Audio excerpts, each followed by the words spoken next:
Balik trabaho naman si PBBM ilang araw matapos niyang hilingin ng courtesy resignation ng kanyang gabinete. Ilang proyekto ang pinasayanayaan niya sa Pangasinan. Yan ang agenda report ni Pierre Pastor.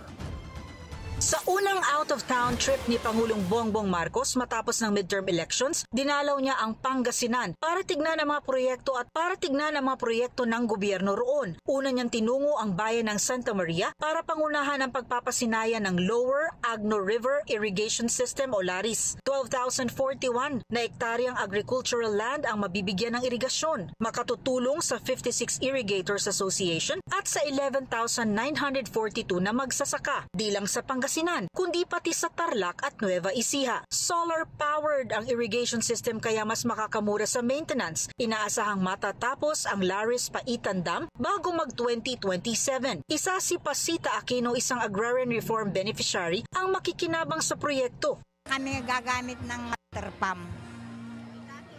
Water pump, ma'am. Yes, ma'am. Dahil mag-ano ka ng tubo, bibili ka ng gasolina.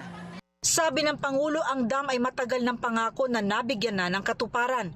Ang buong Region 1 ay nakaranas ng kakulangan ng tubig na siyang nakasira ng mga pananim. Marami ang labis na naapektuhan. Natuyo ang mga pananim. Andito tayo para simulan ang solusyon. Ay iipunin natin ang tubig para mapakinabangan sa panahon ng tagtuyot. At yan po ang gagawin ng Paitan Dam, isang permanenteng dam. Hindi na pangarap ang pagkakaroon ng tubig, tag-araw man o tag-ulan. Ang masaganang ani, abot kaya na. Ito ay sustainable solution sa modernong pagsasaka.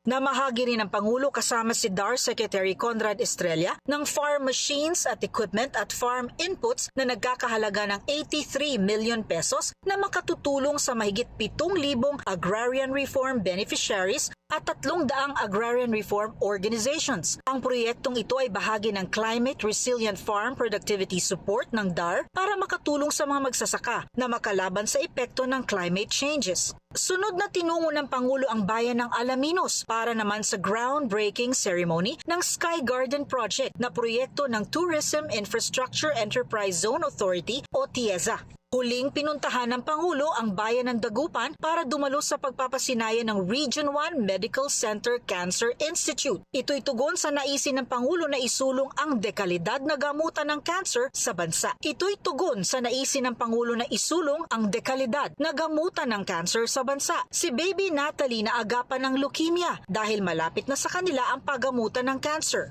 Maganda daw po kasi pag mga ganitong edad po nadadiagnose.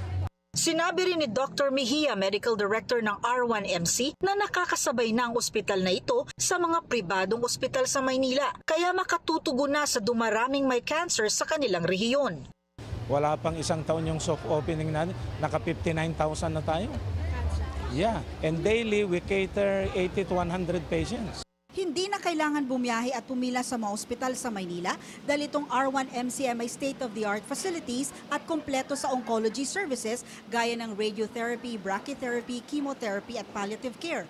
Magsisilbi itong cancer treatment hub dito sa Northern Luzon. Para sa Agenda, Pierre Pastor, Billionario News Channel.